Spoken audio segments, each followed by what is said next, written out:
Olá, seja muito bem-vindo ao Agenda 21 em Ação, aqui na nossa TV Unimap. Este programa é uma parceria da TV Unimap com a OCIP Pira 21 Piracicaba Realizando o Futuro. E no programa de hoje vamos falar sobre a importância das eleições gerais de 2018. Vale destacar que estarão em disputa os cargos de presidente e vice-presidente da República, governador e vice-governador de estado, senador, deputado federal, estadual e distrital. Destaco também que a votação será realizada no dia 7 de outubro em primeiro turno e dia 28 de outubro nos casos do segundo turno. E para tratar deste assunto, convidamos a cientista política Conceição Fornazari. Conceição, seja muito bem-vinda. Muito obrigada, bom dia. Muito obrigada. Também recebemos Rosa Moraes, secretária da OCIP Pira 21. É um prazer estar aqui novamente e hoje para falar de um assunto de extrema relevância para a nossa vida, para o futuro do nosso país, que são as eleições de 2018. E eu já aproveito para perguntar à nossa entrevistada qual é a importância dessas eleições de 2018 para o cenário político que o país atravessa nesse momento. Bom, em primeiro lugar, é a garantia da democracia. Na democracia que nós vivemos, nós temos a possibilidade de escolher quem vai dirigir o país, o Estado e o poder legislativo. Então, a garantia da democracia é o fator mais importante, porque nós corremos o risco, nos últimos tempos, de que a eleição não ocorresse. Então, a principal importância é essa. A segunda, que nós vamos escolher todos os cargos que você já disse, não é? E esses cargos dirigirão o país, excetuando-se o Senado, né? Nos próximos 4 anos e o Senado, os próximos 8 anos.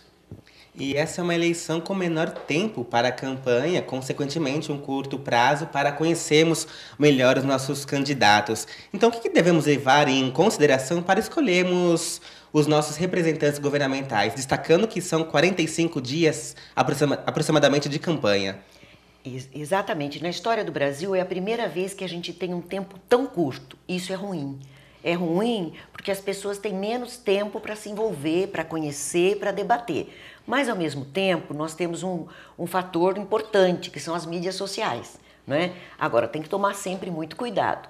Mas, para nós escolhermos os candidatos, nós temos que conhecer pelo menos 2 pontos dos candidatos. A sua história política, especialmente, mesmo que sejam candidatos novos, né? Porque ele tem uma história política. Porque fazer política não é apenas ser candidato, é o seu fazer cotidiano. Então, nós temos que conhecer a vida desse candidato e, ao mesmo tempo, o programa que está calcado à sua candidatura. Se ele apoia candidato a governo X, ele tem um projeto. Se ele apoia candidato Y, é um outro projeto. Assim como também para presidente da República, para senador. Então, é o projeto do candidato que deve nos levar a votar nele ou não votar. É importante também tomar cuidado nesses tempos de fake news, que elas estão se multiplicando. Sim, a notícia falsa, ela já existia antes, mas agora ela percorre o caminho muito mais rápido, em tempo real, por conta das mídias sociais. E tem um fator bastante significativo, que se eu conheço um sujeito, se eu sou amiga de fulano, de fulana, eu não leio e já compartilho. Então, isso é o curto, eu compartilho, e a gente sabe que o algoritmo faz, e lá em cima, né, o algoritmo, então nós temos que ler o que a gente compartilha. Nós temos que ler aquilo que nós passamos para os outros, mesmo que seja não só virtualmente, mas a conversa, porque a gente tem que ler nas entrelinhas.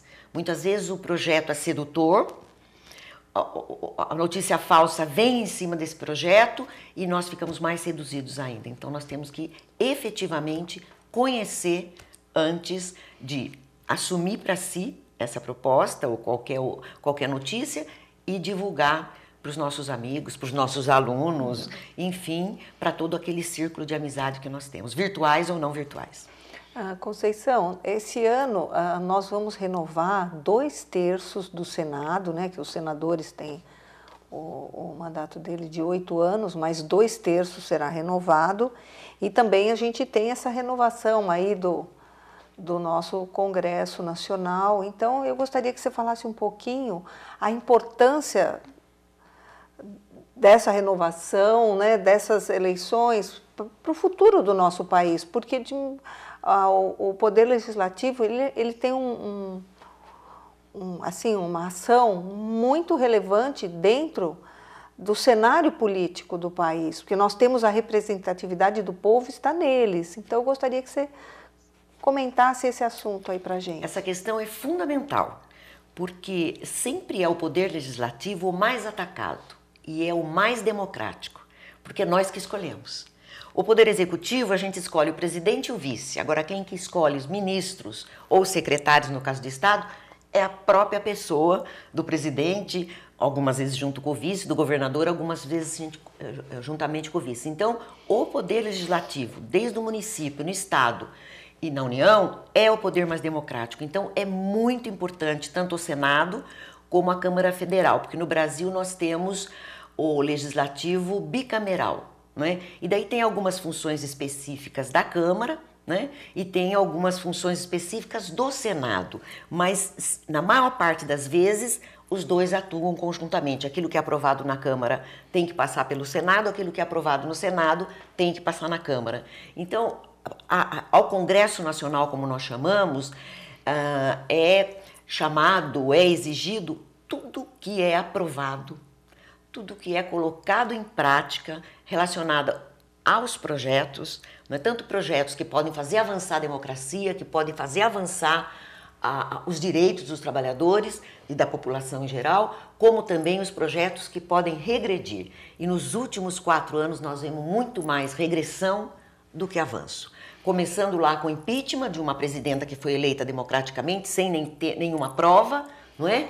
Depois, com a aprovação de determinadas leis extremamente danosas para o povo brasileiro, como a reforma trabalhista, né? Como a terceirização, que infelizmente foi reafirmada esta semana pelo Supremo, né? Que efetivamente, segundo os nossos estudos, voltam a 80 anos, porque acabou o trabalho regulamentado. Então, tanto no avançar como no retroagir. É por isso que nós temos que ficar muito atentos daquilo que eu já falei anteriormente, de conhecer a história. Ou seja, quem que esse deputado votou? No que esse senador votou? Né?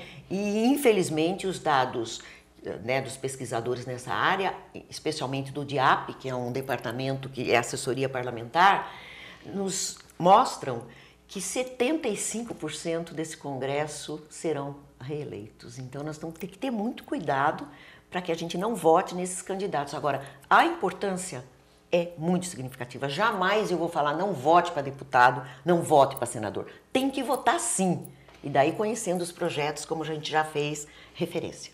Certo. E agora, você acabou tocando num assunto interessante que a gente falando. 75% desses congressistas, vamos dizer assim, serão reeleitos.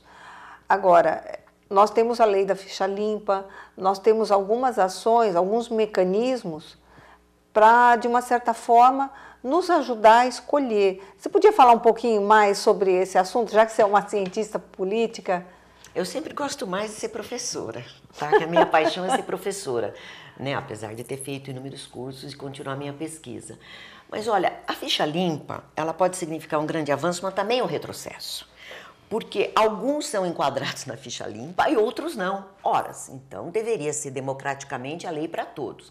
Mas é um olhar importante, né? A gente perceber que os candidatos estão envolvidos, seja julgado ou não seja julgado. E o destaque que se dá para a corrupção é muito mais do que deveria ser. Porque o grande problema do país não é a corrupção. Nossa, vão querer me matar. Como assim, professora? Não é. A corrupção faz parte de um sistema corrupto. E para ter corrupção tem que ter corruptor. Então, o maior problema do país não está na corrupção, apesar de ser um problema muito significativo. O problema do país está, sim, nas opções que as nossas elites dirigentes carregam o país para cá ou carregam o país para cá. Esse realmente é o maior problema. Muita gente é a favor da privatização. Essa semana nós tivemos o início da venda da Eletrobras. Olha que coisa séria, e isso não é tratado com a seriedade que deveria ser, porque a privatização da Eletrobras, ela é colocada como a solução do déficit público, que vai entrar dinheiro.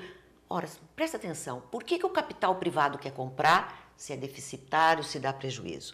E segundo, nós temos que fazer ligação que nós estamos privatizando a água no Brasil. É o primeiro passo para que o aquífero Guarani, inclusive, seja privatizado. Eu sei que é difícil fazer essa relação toda, mas nós temos que nos informar, né? Nós que conhecemos um pouco temos que falar isso. Então, é combater a corrupção sim, mas não é o primeiro e único problema do Brasil. É assim que rumo nós vamos dar para o Brasil.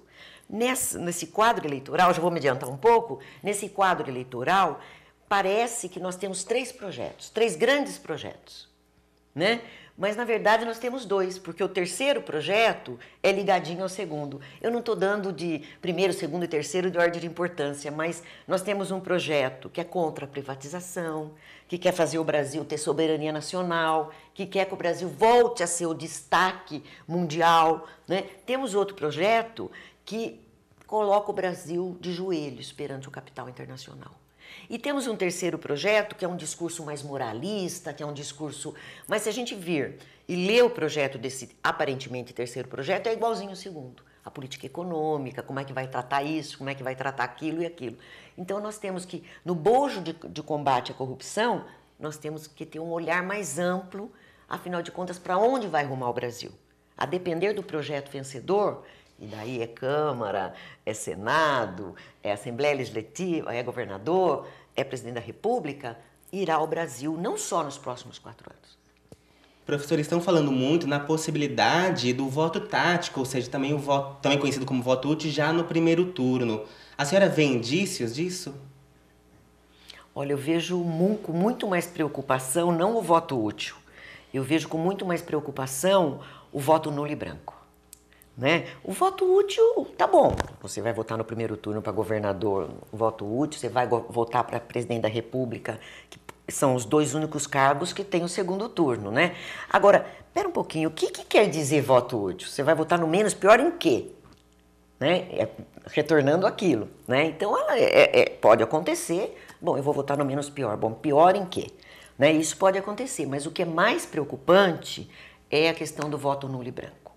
As pessoas encaram o voto nulo e branco como um protesto. Não vale nada o voto nulo e branco. Tem pessoas que ainda pensam que o voto branco vai para quem ganhar, que o voto nulo vai para... Não vai para ninguém.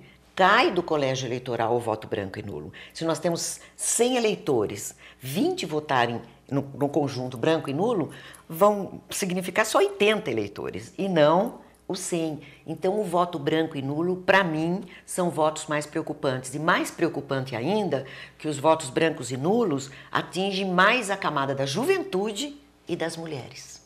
Então, isso nós temos que fazer chegar na juventude, fazer chegar nas mulheres a importância dela votar.